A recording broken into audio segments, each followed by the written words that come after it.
Apakah perjalanan rohani hanya berlaku untuk orang kaya? Mari kita bahas.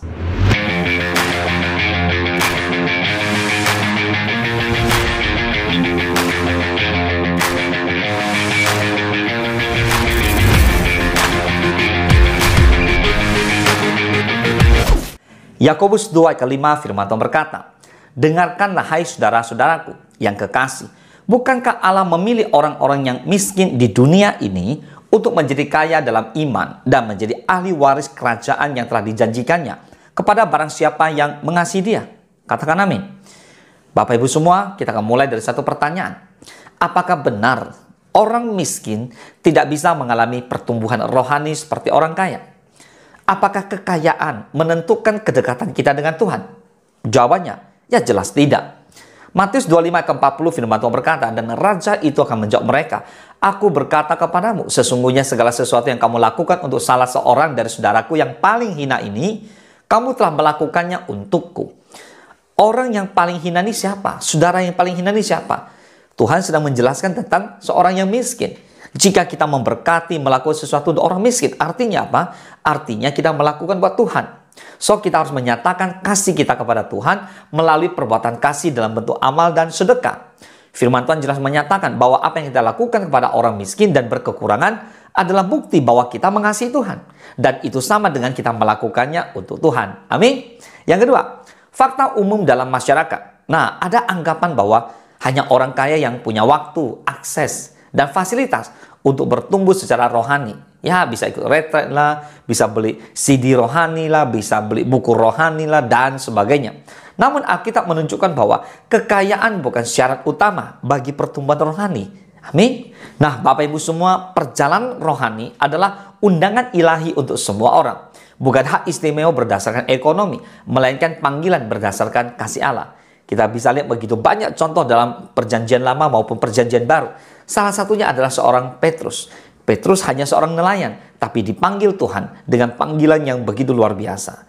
Oke, sekarang kita akan bahas tentang perjalanan rohani dalam Alkitab bukan milik orang kaya saja. Yang pertama, Yesus Kristus sendiri lahir dalam kemiskinan. Di Lukas 2 ayat 7 dikatakan, "Dan ia melahirkan seorang anak laki-laki, anaknya yang sulung, lalu dibungkusnya dengan lampin dan dibaringkannya di dalam palungan karena tidak ada tempat bagi mereka di rumah penginapan." Jelas Lukas 2 ayat 7 tercatat, Yesus dibaringkan di palungan karena tidak ada tempat. Yesus hidup begitu sederhana, bahkan tidak memiliki rumah yang tetap. Jika perjalanan rohani hanya untuk orang kaya, mengapa Sang Juru Selamat justru memilih hidup miskin? Coba renungkan sama-sama ya. Yang kedua, para rasul bukan dari kalangan elit. Kisah Para Rasul 4 ke 13, ketika sidang itu melihat keberanian Petrus dan Yohanes dan mengetahui bahwa keduanya orang biasa yang tidak terpelajar, heranlah mereka. Dan mereka mengenal keduanya sebagai pengikut Yesus. Lihat, banyak murid Yesus yang adalah nelayan, pemungut cukai, bahkan orang biasa tanpa pendidikan tinggi. Namun, mereka dipakai secara luar biasa oleh Tuhan dalam penyebaran Injil. Amin. 1 Samuel 16 ayat ke-7. Tetapi berfirmanlah Tuhan kepada Samuel, "Janganlah pandang parasnya atau perawakan yang tinggi, sebab aku telah menolaknya. Bukan yang dilihat manusia, yang dilihat Allah. Manusia melihat apa yang di depan mata, tetapi Tuhan melihat hati." Nah, jelas di 1 Samuel 16 ayat ke-7, manusia melihat apa yang di depan mata, tapi Tuhan melihat hati. Jadi Allah tidak mencari saldo rekening. Allah tidak melihat orang kaya, tapi Allah lebih melihat kepada kerendahan hati dan kesiapan seseorang untuk hidup taat. Katakan amin. Nah, sekarang kita akan bahas kekayaan dan rohani. Itu berkat atau halangan? Kita lihat yang pertama. Kekayaan bisa jadi ujian iman. Di Matius 19 ayat 23-24, ada kisah tentang seorang kaya yang begitu sulit untuk masuk kerajaan surga. Bukan karena hartanya, tapi karena ketergantungannya pada kekayaan.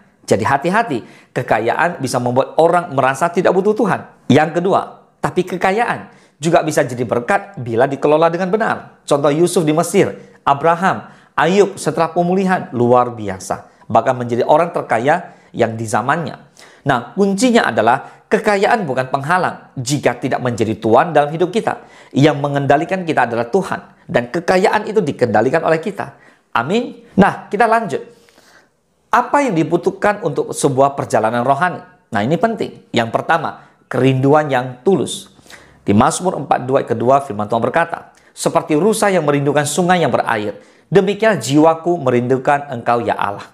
Tidak peduli kaya atau miskin, yang dibutuhkan sekarang adalah kerinduan kepada Tuhan. Jadi, seseorang yang rindu kepada Tuhan, maka Tuhan akan menyatakan dirinya kepadanya. Amin. Yang kedua adalah kerendahan hati.